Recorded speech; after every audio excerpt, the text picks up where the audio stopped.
नमस्कार दोस्तों, आज मैं आपको सुनाने जा रहा हूँ भूतिया स्कूल की एक हॉरर स्टोरी। गाँव के एक कोने में एक पुराना टूटा-फूटा स्कूल खड़ा था। उसका नाम था श्री सरस्वती माध्यमिक विद्यालय। एक समय में यह स्कूल पूरे जिले में प्रसिद्ध था, लेकिन आज वहाँ सन्नाटा पसरा रहता है।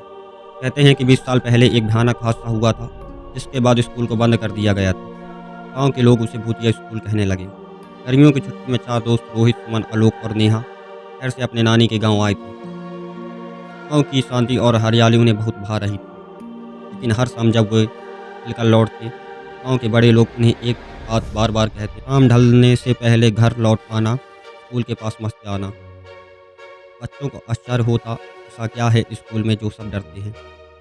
एक रात सबने तय किया कि अगली दोपहर वे स्कूल की ओर जाएंगे और सच्चाई जानने की कोशिश करेंगे। दूसरे दिन वे चारों चुपचाप स्कूल की ओर चल पड़े। स्कूल की इमारत खंडहर बन चुकी थी, दीवारों पर जाले और घास उग गई थी। मुख्य दरवाज़ा जंग लगा हुआ था, लेकिन किसी तरह वे अंदर घुस गए। जीप नक थी, जैसे वहाँ हवा नहीं, डर का साया बह रहा हो। मन ने दीवार पर एक पुरानी फोटो देखी। एक शिक्षक और कई बच्चे। तस्वीर पर धूल जमी थी, लेकिन एक चीज साफ दिख रही थी।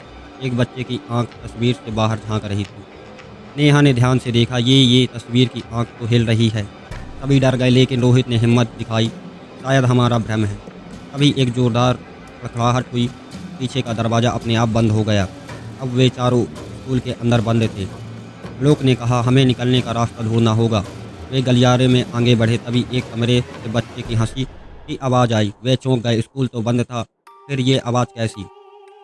नेहा ने झांका, कमरे में बच्चे बैठे थे। शिक्षक पढ़ा रहे थे, जैसे पुराने ज़माने में कक्षा चल रही हो, लेकिन वह शिक्षक हवा में तैरता दिख रहा था। तभी शिक्षक ने अचानक उनकी ओर देखा और पूरा दृश्य गायब हो गया। अब डर सबके चेहरे पर साफ दिखाई दे रहा था।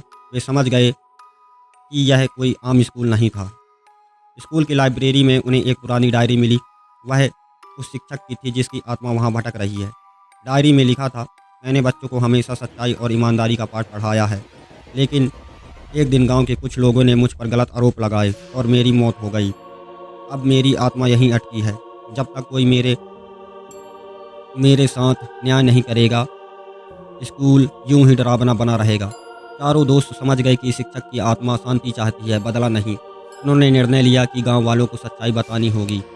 जब वे चारों बाहर लौटे तो शाम हो चुकी थी। वे भागते हुए घर पहुंचे और सारी बात अपने नाना नानी को बताई। शुरुआत में किसी ने यकीन नहीं किया, लेकिन जब उन्होंने डायरी दिखाई तो गांव के बुजुर्गों की आंखों में आंसू आ गए। एक बुजुर्ग खड़े हुए और बोले, हमें गलती का प्रायश्चित करना होगा।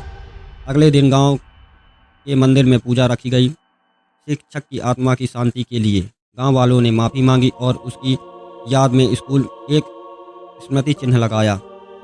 उस रात एक सपना सबने देखा। वही शिक्षक मुस्कुरा रहे थे और कह रहे थे, अब मेरा समय पूरा हुआ, धन्यवाद बच्चों।